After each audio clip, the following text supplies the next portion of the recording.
OpenAI has just released a bunch of major announcements. They had a big live streaming event today, which is important for a number of reasons, and they announced a bunch of new features and functionality that ChatGPT is going to be getting. I'll be breaking all of those down in the podcast today. Let's get into it. So the first thing that they demoed, which I thought was really exciting, was what they're calling GPT 4.0. And essentially what this is, very similar to ChatGPT 4, except they're making this free for everyone. So what's really cool is no longer are you essentially like paywalled. You got to pay $20 a month in order to use GPT-4. This is GPT-4. It's 2 times faster than what currently is GPT-4 Turbo. So this thing is insanely fast. It's 50% cheaper to run when it's embedded into the API. So like if you're a developer embedding this, it's way cheaper, which is really exciting. It has a 5x higher rate limit, meaning you can ask it 5 times as many questions as you could before. That's all compared to GPT-4 Turbo. So this thing is better, it's free, it's embedded into the API. This is a huge announcement that I think a lot of people are really excited for. Now, a lot of people are like, oh my gosh, is GPT-5 coming? And the answer is no, this isn't GPT-5. I think they want to kind of roll out some of these minor updates.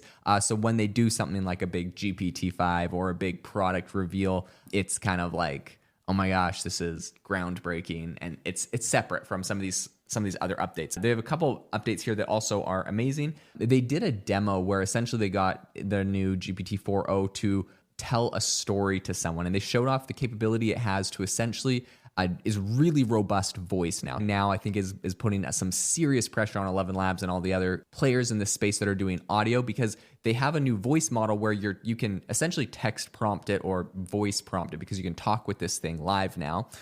So you can talk with it and you could be like, hey, tell me a story, and make it like in a really happy tone. And so then it's like this person that's like, I'm super happy. And they tell you the story and you're like, no, like even happier. And then it's like, I'm super happy. It's like even happier. Or they had it where it was like, they kept saying like even more dramatic, and it was like the dragon came and it did this crazy thing, and they kept saying like more dramatic, and so it got really funny. And then at the end they were like, okay, now like for the last, to close out the story, like sing the last part, and it like starts like kind of like singing the last part. Okay, so it's insane. This is not a typical AI voice generator that was trained on a specific voice, and then or like you do a voice clone of yourself and then it can do it. It's like very versatile. You can get it to do any sorts of tones, and you can talk with it and like live tell it to do. It's not like setting a drop down that's like more whimsical or more serious. Like you're talking to it and telling it how you would like it to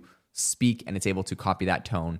It's amazing. It's a really, really incredible functionality. So I think that's huge. They showed off a couple interesting demos of like great use cases, because they also embedded into that have multi-language. So for example, you can go and say like, hey, I speak English. My buddy here speaks French. I don't speak French. He doesn't speak English. We're trying to communicate. Can you help us? And it's like, yeah, sure. And you can talk in your language, and it will immediately say to them what you're saying, and then they respond. And so it's like a translator that sits between you, but it's like live translating very quickly. Okay, this is something I say. People are like, AI won't replace your job. Someone using AI will replace your job. In this case, this functionality just killed the entire human translator industry. And I'm not being dramatic. I'm not joking. And I know human translators will be upset by that. They'll say, no, there's still a reason for personal touch. But like in all reality, my phone now is my translator. It's translating live, and I'm sure eventually, because I've seen other softwares teasing or doing it,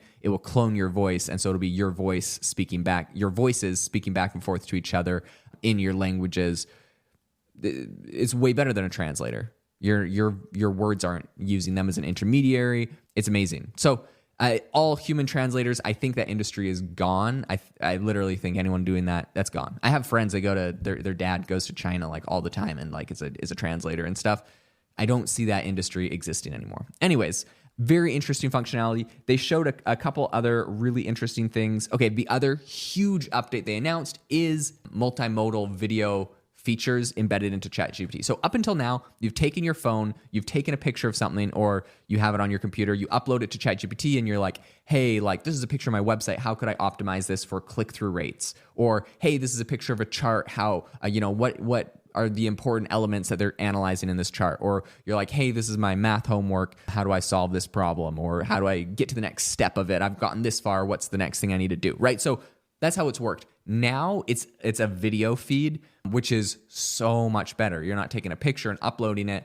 You're literally underneath of your car, pointing it up at your car. You're like, hey, I'm trying to fix my car, change my oil. What bolt under here am I supposed to like be like looking for to like loosen to change my oil? Or what am I supposed to be doing to fix this, element of my bicycle, whatever, right? You're showing a live video, and they did a demo. What was really cool here was they were live demoing a lot of this stuff, which is a huge departure from what happened when Google did their like reveal for their multimodal GPT or their multimodal Gemini, which we found out was fake afterwards. They had selectively edited like 10 hours of usage of their tool, and they had not given like the context of what they'd actually said to the model when it gave a result, and they made it look like it was all just one fluid like demo of it talking, and everyone said this was amazing.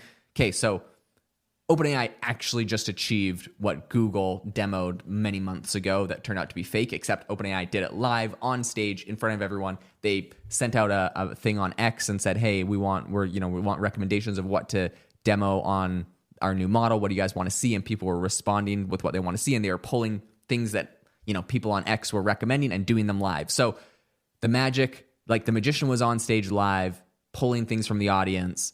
This was real. This is not what Google was doing. So I think this is a really big thing to point out here. Really exciting. With this video one, they did a couple demos. One where they were solving a math problem. So it's like, you can imagine a math tutor. This is a whole nother level. They're pointing their phone at the equation on the paper, and are like, hey, I'm trying to solve this problem. Like, can you help me? And they're like, yeah, what do you think you should do? And they're like, I don't know. Like, what do I need to do? And they're like, okay, well, this is like a linear algebra equation. You need to start by focusing on this and that. Like, what do you think you should do next? And it like worked like a tutor. Like, it didn't just like blurt out an answer or something. It was like, you need to do this step. And then he did that. And then it's like, what do you think you should do? And anyways, there's a conversation. And I'm sure you could say, I don't want you to help me solve it. Just tell me what the answer is. And I'm sure it could also do that. But it was really impressive because as he was writing down on the paper, like steps, it was like, great. Now the next step is you need to, subtract 1 from each side or whatever, right?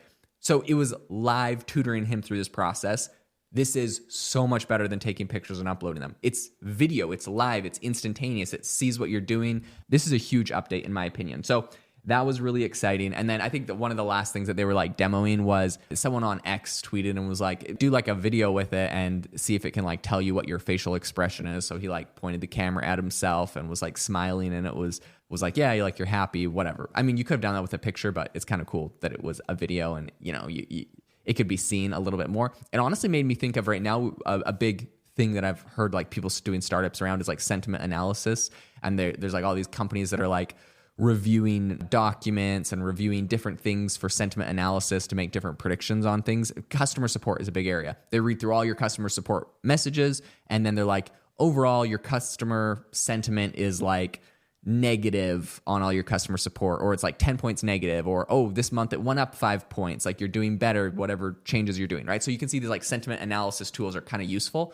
Now people are going to be able to do them via video feed. So if you got a security camera in your place, technically this could be running into ChatGPT, and it's like the customers in your store at your customer service, help center or your return center at Home Depot or Walmart are angry or happy, and they're 10% happier this month than they were last month because you made this change or that change. So like the sentiment analysis is no longer just messages, but it's like looking at people's facial expressions and their body language and all that kind of stuff. And it's going to be able to pull all of that out, which is so fascinating. There's so many, people are saying like, oh man, they just killed so many startups. I think especially with their like translation one, because there's tons of startups that were doing that. I don't think that it's like, there's so many new startups that are now able to come out of these new functionalities that they have baked in. So really exciting, a ton of new stuff. They said over the next few months, they'll be rolling out all of these features into ChatGPT. So you're going to be able to use them. They're not all instantly available today. Huge updates. I'll keep you up to date on anything else that they release. In the meantime, thanks so much for tuning into the podcast. If you enjoyed the episode, I would really, really appreciate it. We're getting fast turnaround. Like, this thing just came up 30 minutes ago. We're trying to get fast turnaround for you. If you enjoy this and the fast turnaround, I really appreciate it if you could leave me a review or subscribe, like the video, wherever you get this video, YouTube, Apple Podcasts, Spotify, wherever. And I hope that you have an amazing rest of your day.